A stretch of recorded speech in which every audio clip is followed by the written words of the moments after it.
I'd like to talk a little bit about the current events now. The standing watch also goes into the article which we are publishing here by Israel's 365 News on the need for a third temple ? And so I used that article, and I, of course, strongly suggested that I believe that God is going to use Mr. Donald Trump to build the third temple. Now, of course, I gave several reasons as to why that is. I made it clear it's not dogmatic. I made it clear that if he doesn't do it, God can most certainly use somebody else. And of course, the responses I got was just incredible. No third temple. No third temple is going to be built. It's Jesus Christ. Christ is the temple. And Christ, as the temple, comes back. Have you ever heard such nonsense? I mean, people don't even know how stupid they sound when they make these kind of comments. What about the man of sin sitting in the temple of God? Well, is he sitting in Christ? I mean, this is getting totally out of hand. But also, of course, some say, well, it's just talking about the church. No, the Bible is talking about the church as a temple, but not exclusively. And of course, there are many scriptures which you cannot explain, but just saying, oh, this is talking about just a spiritual kind of a temple. Now, interesting, Israel 365 News published another article right after we did the Standing Watch program. Let me just read it to you. Eyebrows were raised when a question about rebuilding the Holy Temple was asked in the White House press briefing room on Thursday, bringing a subject usually found in Jewish study halls and prophetic discussions directly into U.S. political conversation. Mishpasha's White House correspondent, Jake Turks, asked Press Secretary Caroline Leavitt whether President Donald Trump had ever discussed the prospect of supporting the temple's reconstruction in Jerusalem, after noting Trump's reputation for large-scale building projects and his newly revealed plans for a White House ballroom. Leavitt pointedly did not reject the possibility, well, that's very important here, that the president and real estate tycoon would consider the project. Responding instead, it has not, no it hasn't, I'm sorry, Jake. The exchange was brief, but it immediately recalled one of the most symbolically potent moments of Trump's first term, the move of the US Embassy to Jerusalem in May 2018. Following the embassy move, the Sanhedrin minted a ceremonial coin depicting Trump alongside the Persian King Cyrus, who facilitated the Jewish people's return from Babylon, exile, and rebuilding the Second Temple.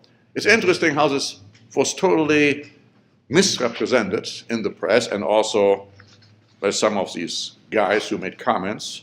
Oh, Trump rejected, Trump denied, he will never build the third temple. That's not what the article says at all. That's not what the exchange was at all. You see, but those who are so determined that there's not going to be a building, a third temple, they come up with all kinds of quote-unquote excuses to totally change the narrative. Now, of course, right now, because of the situation with the so-called peace plan with Hamas, Trump and Netanyahu would not want to openly say, okay, now the next thing we do is build the third temple. They know what that would do, but that doesn't mean that there's no intentions to do it. Now, you probably heard about the fact that Knesset, against Netanyahu's wishes, have made a decision. They passed a preliminary approval to a bill that would extend Israeli sovereignty to all West Bank settlements. And the article Newsmax wrote on October 23 that President Trump said the United States would cut ties with Israel if the Jewish state attempted to annex the West Bank. It says that, well, he said, it won't happen, it won't happen. He told Time, it won't happen because I gave my word to the Arab countries. Israel would lose all its support from the United States if that happened. The interesting thing is the way Mr. Marco Rubio commented on this. Now, of course, Vice President J.D. Vance, of course, he said it was terrible, it was a stunt, he was personally insulted by this. But listen to what Marco Rubio said. The president has made it clear that's not something we're supportive of right now. The key is right now. So he wasn't saying, oh, we're not going to support that. He was just saying, we are not supporting it right now. Big difference, right? So Israel might very well try to do it when the time comes. At this point, this plan, this so-called peace plan, of course, is going nowhere. Hamas is not going to give up their weapons. They said that already, which was a requirement for the peace plan. But I found another article about the Daily Mail this morning. I'd like to read it to you. I mean, it shows the extent to which this whole peace plan got totally on the wrong foot. It says, Hamas terrorists released under the Gaza peace deal are staying in a 5-star hotel, the Marriott's Renaissance Cairo Mirage City Hotel, alongside unsuspecting Western tourists. Experts warned of a radical new threat to global security after the Daily Mail tracked down more than 150 of the highly dangerous extremists to a luxury hotel in Cairo. Israel was forced to empty its prisons of nearly all its most feared jihadists held on life sentences as part of Donald Trump's 20-point peace plan. Undercover journalists booked into the resort and stayed amongst the murderous jihadists, who include a member of ISIS and a senior Hamas Special Forces commander. The Daily Mail understands that some may soon be moved on to live in nearby tourist destinations such as Qatar, Turkey, and Tunisia, which are hugely popular with holidaymakers.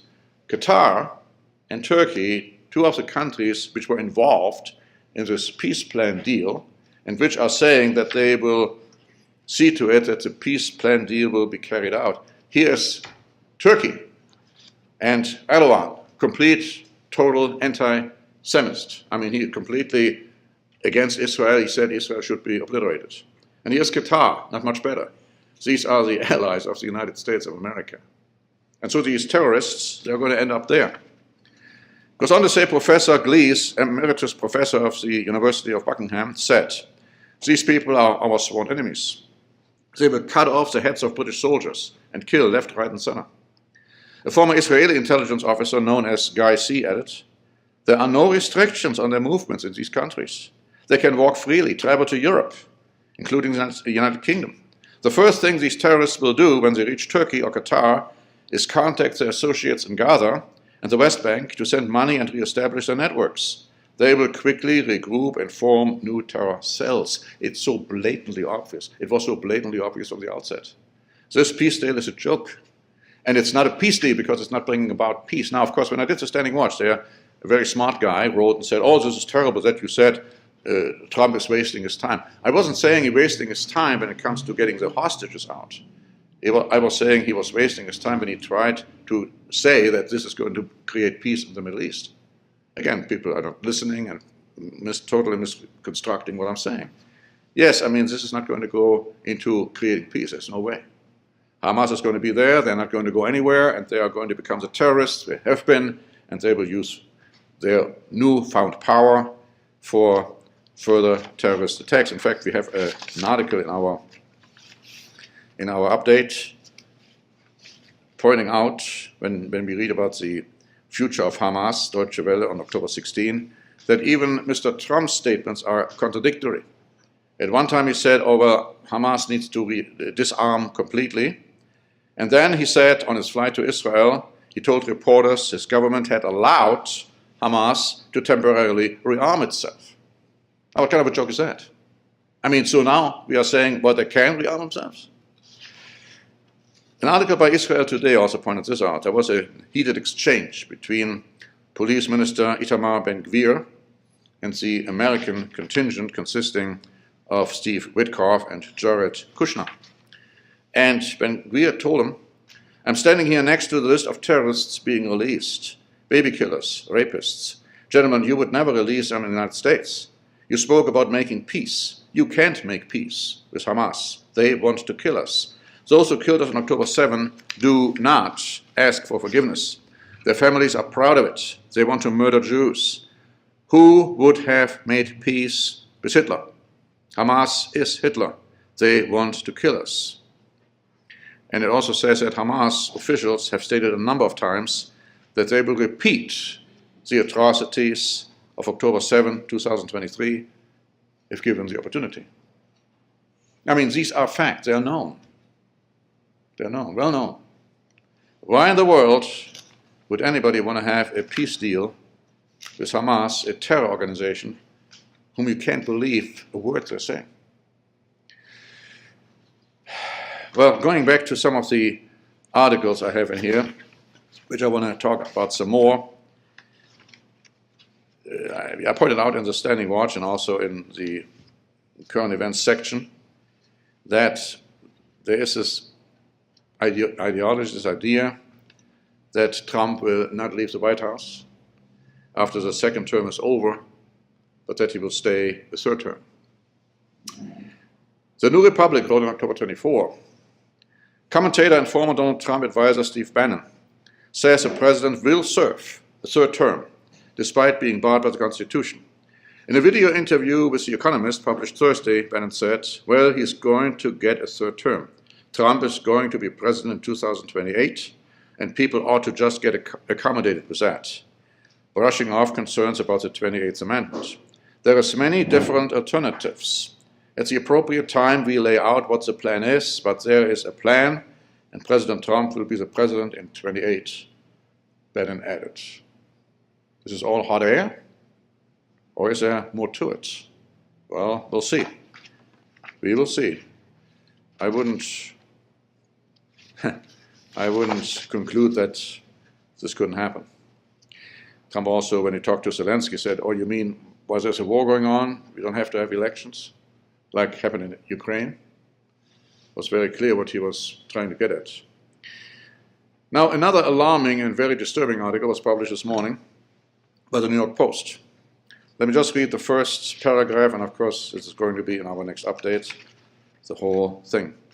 House Republicans want to strip Zohran Mamdani, that's the guy who was running for mayor in New York, of citizenship, possibly deport New York City frontrunner over form omissions. Randy Fine from Florida last week demanded the feds, now listen carefully, review every naturalization of the past 30 years, starting with Mamdani. I just think we need to take a hard look at how these folks became citizens, and if there's any fraud or any violation of the rules, we need to denaturalize and deport, he said. And of course, he's not the only one. More and more support for this idea. President Trump said something very similar. So all of you who are naturalized, be prepared. Be prepared. Normally, I would say this is hogwash, this is nonsense, that couldn't happen. Well, we've seen a lot what has happened already. So again, I would not totally dismiss it and say, oh no, that could not happen. There's another article I want to point out, which goes hand in hand with what we discussed in Germany during the Bible study. If you were there, you know. If you were not there, I'll tell you in a moment. It's talking about AI and how reliable is AI and how dangerous is AI, artificial intelligence. Deutsche Welle wrote on October 22. A major new study of 22 public service media organizations, including Deutsche Welle, has found that 4 of the most commonly used AI assistants misrepresent news content 45% of the time, regardless of language or territory. Measuring criteria such as accuracy, sourcing, providing context, the ability to editorialize appropriately, and the ability to distinguish fact from opinion, the study found that almost half of all answers had at least one significant issue, while 31% contained serious sourcing problems and 20% contained major factual errors. Those behind the study say it confirms the AI assistants systematically distort news content of all kinds. This research conclusively shows that these failings are not isolated incidents, said the Deputy Director General of this study. They are systematic, cross-border, and multilingual, and we believe this endangers public trust. When people don't know what to trust, they end up trusting nothing at all. Or they are trusting the wrong concepts and the wrong people. Now in Germany, we have an article here about the military service and, of course, ongoing discussion over there. And in the German Weltnachrichten, we added a whole section, which we didn't do here because it doesn't apply here. But over there, we added a complete section of what those who want to become conscientious objectors should be aware of, and how the procedure goes, and what to do and what not to do, and what to say and what not to say. I think I'm going to give a sermon pretty soon on that issue because people are still not quite clear on these kind of things. Before I close, I want to point out an article which was published by Euronews on September 29. Again, something which we have been saying for years, for decades. People have scoffed at us, they still scoff at us, even though probably they don't scoff as much at us now as they used to. Let me just read it to you. For decades, Germany relied on the United States for its security policy. But the era is over. Experts tell Euronews. Germany plans to spend up to 83 billion euros on European-made weapons and reduce dependence on US defense systems as Chancellor Friedrich Merz pushes to build Europe's strongest conventional armed force amid doubts about Washington's reliability under Donald Trump. And then The Guardian wrote on October 1, Danish Prime Minister Mette Frederiksen issued a stark warning that Europe is in the most difficult and dangerous situation since the Second World War, even worse than during the Cold War, as she urged leaders to, and that's the interesting part, to leave national perspectives behind and unite, in this case to take on Russia. Leave national perspectives behind and unite. Isn't that exactly what we read in the book of Daniel? What we read in the book of Revelation? That's what's going to happen. A European power bloc consisting of 10 nations or groups of nations. A power bloc which will be very strong militarily, independent and really against the United States. And then, yes, they are going to give their power to the beast. A charismatic, political, economic, military leader. I cannot tell you how much confusion there is in the churches of God about that beast, because many look at the totally wrong person and the totally wrong country. They think it could be somebody from France, from Spain, from Italy. Don't understand that it has to be somebody with German or Austrian background. The Bible makes this very clear. But all the prophecies talking about Assyria being used by God to punish modern Israel, the house of Israel, the house of Judah, they're completely, totally ignored. I talked to a minister from another church some time back. He had never even heard the idea that it has to be a person with Assyrian, that is German or Austrian background. So we are watching. We most certainly are looking for the one. And when the one becomes clear, you'll be the first one to know. And so now let's have another hymn, and after that, the sermon.